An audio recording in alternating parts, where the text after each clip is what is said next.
Valentino Garavini's life story reads like a classic fashion fairy tale, one rooted in discipline, romance, obsession with beauty, and an unwavering belief in elegance at a time when the world was constantly changing. He was born in 1932 in Voghera, a small town in northern Italy, far removed from the glamour that would later define his name. From an early age, Valentino was drawn to beauty, art, and clothing, fascinated by cinema, opera, and the refined way people dressed in old Hollywood films. While other children focused on practical paths, Valentino already knew that his future lay in fashion. His parents supported his interest, recognizing his talent and determination, and this early encouragement would prove crucial in shaping his confidence and ambition. As a teenager, Valentino left Voghera to study fashion and design in Milan, where he learned the fundamentals of tailoring and craftsmanship. Milan gave him technical grounding, but it was Paris that truly shaped his artistic identity. Valentino moved to Paris in the early 1950s, enrolling at the prestigious École des Beaux-Arts, and later studying at the Chambre syndicale de la couture parisienne. Paris at the time was unquestioned center of haute couture, dominated by legendary houses like Dior, Balenciaga, and Givenchy. For a young Italian designer, entering this world was both intimidating and transformative. Valentino absorbed everything, from precise construction to the importance of proportion, color, and restraint. He later worked as an apprentice for Jean Dessès and Guy Laroche, experiences that taught him discipline and respect for couture traditions while also sharpening his eye for drama and elegance. Despite his success in Paris, Valentino felt a strong pull to return to Italy and build something of his own. In 1959, he opened his first fashion house in Rome, a city he felt embodied beauty, history, and romance in a way no other place could. The early years were difficult. Valentino's business struggled financially, and the costs of running a couture house were enormous. At one point, he was on the verge of collapse, uncertain whether his dream could survive. This period of instability shaped his resilience and taught him that fashion was as much about endurance as creativity. Everything changed in the early 1960s when Valentino met Giancarlo Giametti, a young architecture student who would become his life partner and business counterpart.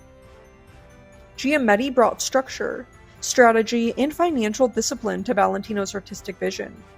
Their partnership became one of the most significant creative and personal alliances in fashion history. With Giametti managing the business side, Valentino was free to focus entirely on design, refinement, and artistic direction. The breakthrough moment came in 1962, when Valentino presented his collection in Florence at the Palazzo Pitti, one of the most important fashion stages in Italy at the time. The show was a triumph. Buyers and journalists were captivated by his refined silhouettes, luxurious fabrics, and a distinctive sense of glamour that felt both modern and timeless. It was here that Valentino's signature aesthetic fully emerged. His designs emphasize elegance over excess, clean lines over trends, and a deep respect for the female form.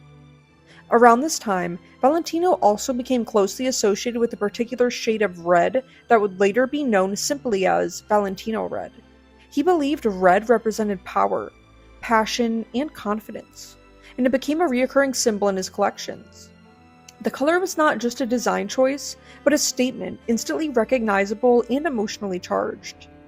Valentino's rise coincided with a period when fashion was becoming increasingly global and intertwined with celebrity culture. His designs caught the attention of influential women across Europe and the United States, including socialites, actresses, and royalty. One of his most famous early supporters was Jacqueline Kennedy, who became a devoted client after seeing his work. When Jacqueline Kennedy married Aristotle Onassis in 1968, she chose Valentino to design her wedding dress, a decision that cemented his international fame. From that moment on, Valentino became synonymous with high society, grace, and understated luxury. His gowns were worn by women who wanted to look powerful without appearing excessive, glamorous without appearing loud. Throughout the 1970s and 80s, Valentino expanded his empire while maintaining strict control over his aesthetic. While fashion trends shifted dramatically during these decades, from youth-driven rebellion to power dressing, Valentino remained committed to timeless elegance. He didn't chase trends. Instead, he refined his vision season after season, believing that true style transcended the moment.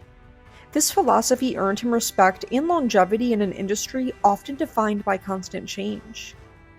Valentino's couture collections were celebrated for their craftsmanship, often featuring hand embroidery, luxurious textiles, and impeccable tailoring. His ready-to-wear lines extended his reach without diluting his brand, allowing women around the world to access a piece of his vision.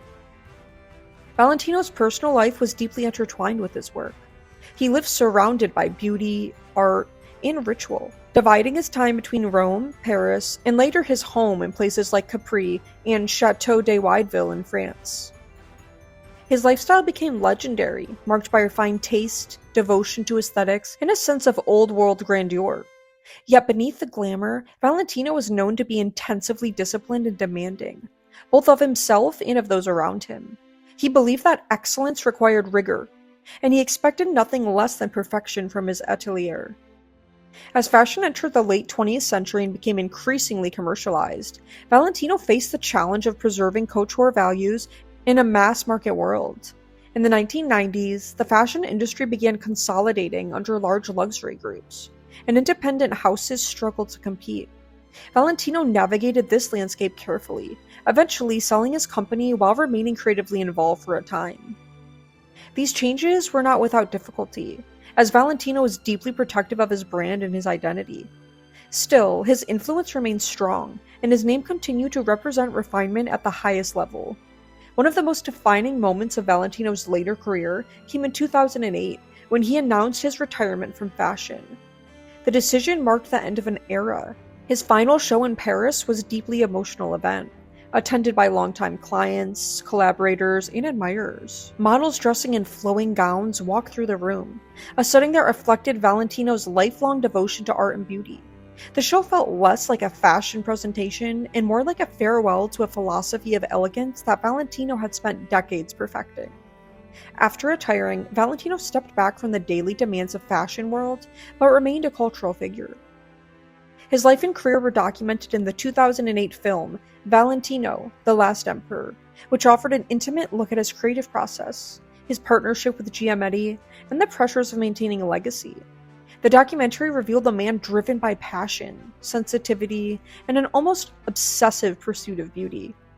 It also highlighted the emotional toll of creation, showing how deeply Valentino identified with his work.